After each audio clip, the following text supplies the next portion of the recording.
Let me tell you something you already know. The world ain't all sunshine and rainbows. It's a very mean and nasty place, and I don't care how tough you are, it will beat you to your knees and keep you there permanently if you let it. You, me, or nobody is gonna hit as hard as life. But it ain't about how hard you hit.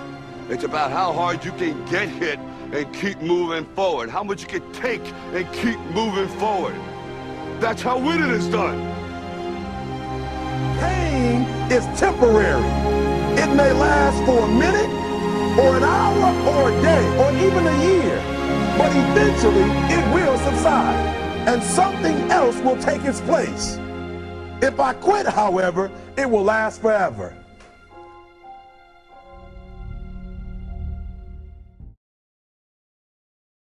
Good morning, Faith Presbyterian Church. This is Pastor Anthony Clauditis addressing you all from the office here.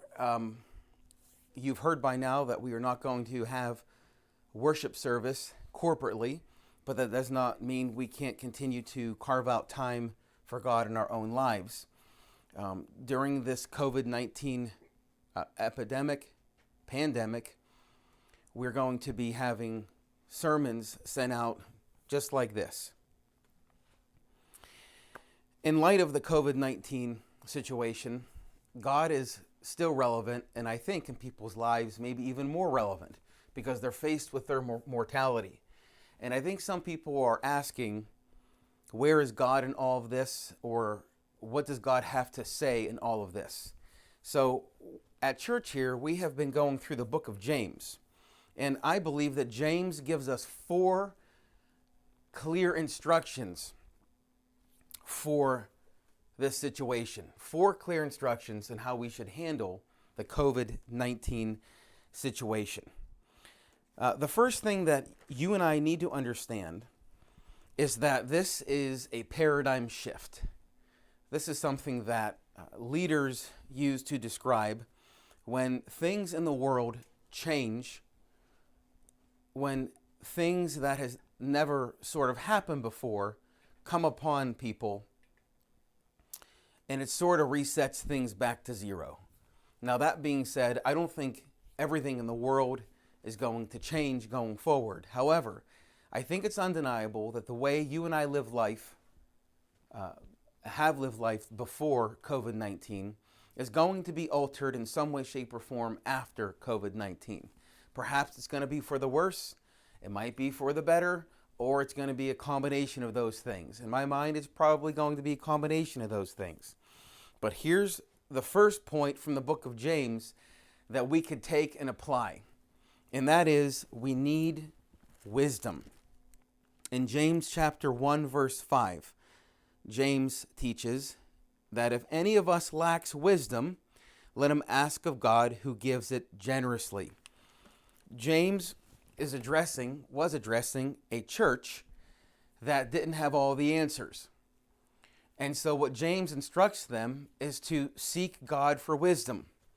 The reason he does that is because not everything in life is simple.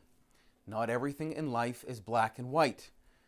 I would like you to imagine sitting in your car at a red light, a stoplight. You see the red light, you see the yellow light, and you see the green light. Well, much of life is often lived in the red and the green. We know what things are wrong to do and we ought to avoid them. We know what things are right to do and we ought to proceed. However, in these types of situations, there's the yellow light, and that means proceed with caution. So we ought to act accordingly as Christians and even as non-Christians to act accordingly. And that is why James instructs us to ask for wisdom. The second point that we can learn from the book of James comes from James chapter 1, verses 2 through 4. He says, "Consider it all joy, my brothers and sisters, when you encounter various trials, knowing that the testing of your faith produces endurance. And let endurance have its perfect result, that you may be perfect and complete, lacking in nothing." So, before we even get into what that verse means, it's clear that James is addressing a group of people going through tough situations, And he's addressing our attitudes as we go through those situations. He says that we're going to go through various trials, and perhaps COVID-19 is one of these trials. And he says that when you go through a trial, this is a test. And if you go through that test productively, it will produce certain things in your life. And those things are endurance, being perfect and complete, lacking in nothing. And being perfect and complete doesn't mean you're going to reach perfection. It actually means forming character. It means forming character in your life. So, why is that important? Going to our grocery stores, you're going to see people buying up Lysol wipes, cleaners, toilet paper, sanitizer, and that's really nice. My only concern there is I'm not sure why you're stocking up on those things now, and I'm hoping that you are doing these things before the COVID-19 virus. I'm really hoping that you are washing your hands diligently before the COVID-19 virus. That is said, character is a funny thing. Character is something that is revealed during crises. So I need you to think about your own example to your community, to your family.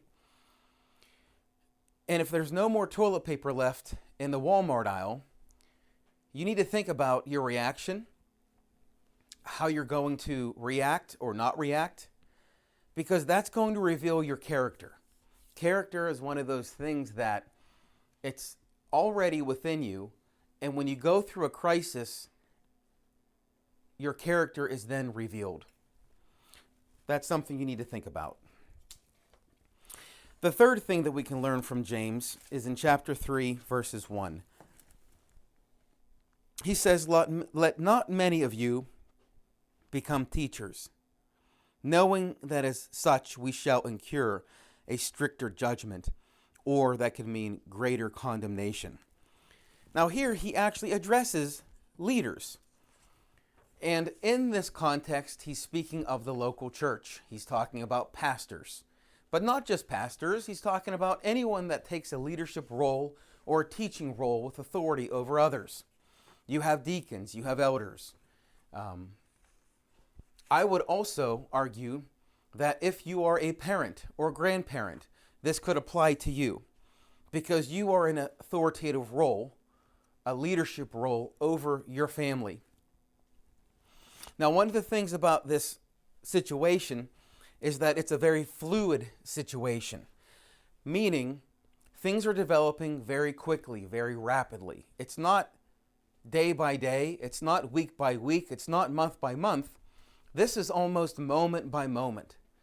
So the reason why I'm bringing up leadership is we know that James just told us that we will judge leaders more harshly. And even though that's true, and I'm not going to get into the reasons why that's true, the reason for me bringing this up is because, as I've said before, this is a paradigm shift. This is something that has never happened before. And I'm guessing that most leaders out there are doing their very best to try to keep whoever their flock is safe. So they're probably erring on concern, caution, love. So that means you, the listener, should be a little more compassionate with your leaders, knowing that they have never went through or experienced this. Therefore, you should be gracious with them. And now my final point comes from James chapter 2, verse 8. James is addressing a group of people that they were showing favoritism in the church. And he says to them that they ought to fulfill the royal law, which is you shall love your neighbor as yourself. Basically, what he's saying is you have no room to show favoritism if you're loving your neighbor. Why is that important? Because this whole situation could be a giant test from God for the church to love our neighbors as ourselves. James gives us 4 specific commands, if you want to call them that, to address the COVID-19 virus. I know there's probably lots of other texts that we could have used. I know there's other things that could have been said, but I wanted to offer 4 practical elements for Christians to know that God is actively addressing these situations. Again, it's wisdom, it's character, it's leadership, and it's loving your neighbor. I'll end with this. In Proverbs chapter 1, we read these words. The Proverbs of Solomon, the son of David, king of Israel. Know wisdom and instruction. Discern the sayings of understanding. Receive instruction in wise behavior, righteousness, justice, and equity. Give prudence to the naive, to the youth knowledge and discretion. A wise man will hear and increase in learning, and a man of understanding will acquire wise counsel. To understand a proverb and a figure, the words of the wise and their riddles. The fear of the Lord is the beginning of knowledge. Fools despise wisdom and instruction. Hear, my son, and hear, my daughter, your father's instruction, and do not forsake your mother's teaching. Indeed, they are graceful wreath to your head and ornaments around your neck.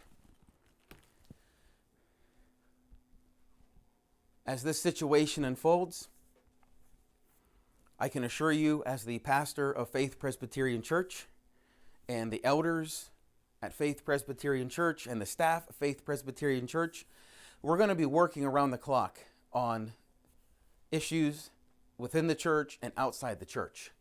We hope that you will pray for us. We hope that you will hold us up in prayer as we seek the Lord's face to discern what is the best thing to do going forward.